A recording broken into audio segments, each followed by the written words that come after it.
The Pittsburgh Steelers are one of the most accomplished franchises in the NFL. They're tied for the most Super Bowl victories by a team.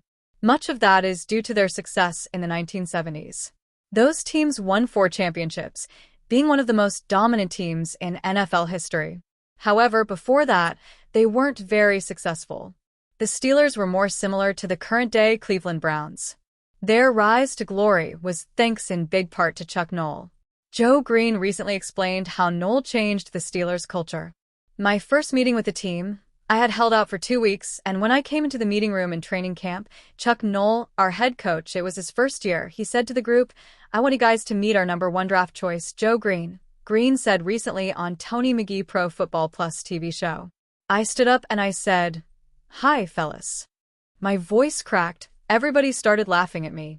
Chuck said in that same meeting, "Our goal is to win the Super Bowl."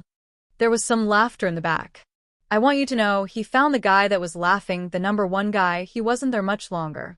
What Chuck was talking about, he wasn't talking about that season. He said, "Our goal is to win the Super Bowl. That was our goal every year, but when we get there, we'll get there." We bought into that. The 1969 season was Noll's first as head coach of the Steelers. That year, they finished with a record of 1-13. Their team was abysmal, but at the time, that wasn't surprising. The season before, they went 2-11-1. Their last winning season came in 1963, where they went 7-4-3. However, those miserable years didn't last long under Noll. During his second season with the Steelers, they improved to a record of 5-9. The following year, they got slightly better again, going 6-8. Like Green says, their goal was to win the Super Bowl, but they knew they needed to learn to walk before they ran. Slowly but surely, the Steelers were crawling out of the NFL's gutter. Then, in 1972, Pittsburgh started to show real promise. They went 11-3, winning a playoff game thanks to the heroic efforts of Franco Harris. While the Steelers didn't win the Super Bowl that year, it was a sign that Noll's message had stuck and resonated with his players. Eventually, the dam burst and the Steelers built a dynasty. However, none of that would have happened without Noll. He helped transform the team from a bottom feeder to the model of consistency. His influence can still be seen on today's Steelers. While they haven't won a championship in over a decade, they've still lived by his standard. Every year, they want to win a Super Bowl. Mike Tomlin often makes that clear.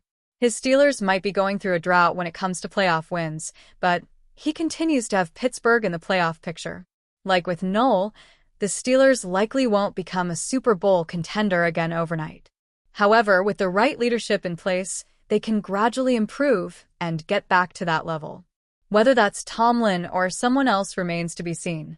Whoever eventually succeeds him will likely have to uphold Noll's standard, though. That mindset has helped make the Steelers what they are today. The Pittsburgh Steelers are searching for their 7th Super Bowl victory.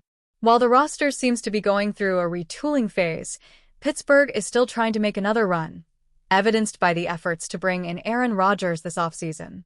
According to FS1's Keyshawn Johnson, the Steelers might have done enough to make a run at another Super Bowl. "See, I think they are Super Bowl contenders," Johnson said on Speak on Friday. "I just think they are.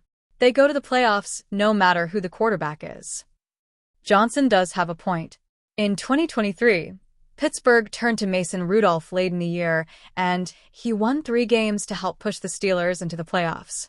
The following year, with both Justin Fields and Russell Wilson starting games, the Steelers managed to push themselves into a wild card spot yet again with another 10-7 record. With that said, the roster looks different this year, although it's hard to argue the Steelers improved a ton, or vice versa. There's a familiar lack of depth at wide receiver, but Pittsburgh may have upgraded their WR1 role with DK Metcalf.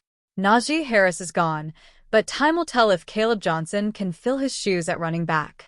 For what it's worth, he's getting high reviews for his performance in practice so far. However, quarterback is obviously the most important position. Being consistent at that spot is a must if the Steelers want to contend for a Super Bowl.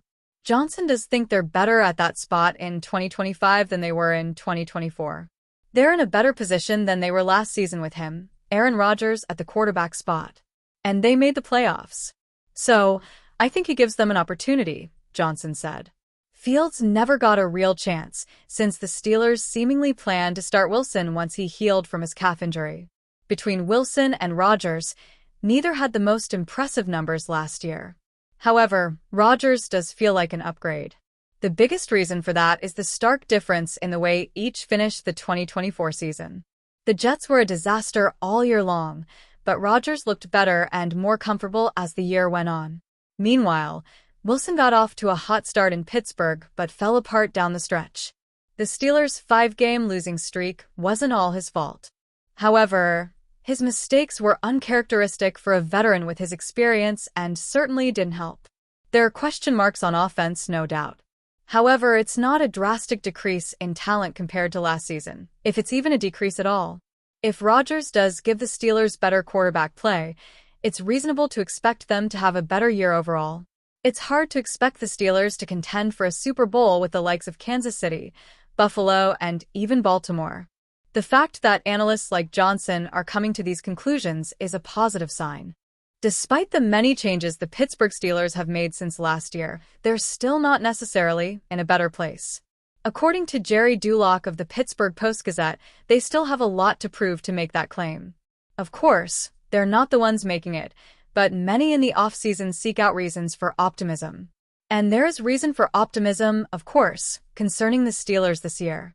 While they traded George Pickens, DK Metcalf is a more consistent and mature parallel. They should also see internal growth from their young wide receivers, tight ends, and offensive linemen. Rookie RB Caleb Johnson can be a big part of the offense this year, as will DL Derek Harmon. But there was optimism last year, too, and we saw how the season fell apart. Since last season, the Steelers turned over the roster substantially. They parted with QBs Russell Wilson and Justin Fields, RB Najee Harris, WR's George Pickens, Van Jefferson and Mike Williams, OL Dan Moore Jr. and James Daniels, DL Larry Ogunjobi, ILB Landon Roberts, and CB Dante Jackson. While they are confident in the players they brought in as replacements, they have to prove themselves first. Are they a better team now than they were at this time last year? I personally don't think so, Dulac told Rich Eisen, talking about the Steelers of 2025. When you lose 10 of 22 starters, it's difficult to say, without many major changes. One, of course, DK Metcalf. But you lose a guy with George Pickens. Now, DK Metcalf is a step above George Pickens, no question, but you're kind of right back to where you were last year, with no clear WR number 2. After the Steelers traded George Pickens, and once Aaron Rodgers signed, the depth at wide receiver jumped to the top of the concern list. Do the Steelers have a legitimate number 2 wide receiver on the roster? Is it Calvin Austin III, as WR coach Zach Azzanni claims, or maybe Roman Wilson? Maybe one of them can provide the answer, but we can't know in June. I still believe that they will go out and get some other type of number 2, the Steelers beat writer added, referring to another receiver. Maybe there's a couple of Aaron Rodgers receivers out there. I wouldn't look for any blockbuster trade or anything like that, but I would not be surprised if they added another wide receiver to help out Aaron Rodgers. The Steelers finished the 2024 season 10-7, posting another one-and-done wild card loss in the playoffs. But they started the season 10-3 before losing their final 5 games. A lot of that had to do with the schedule escalating in difficulty, which as time passes, we seem to forget. Bear in mind, they lost to the Eagles and Chiefs, who competed in the Super Bowl, and the Ravens twice, both in Baltimore. But they're going to have a tough schedule this year, too.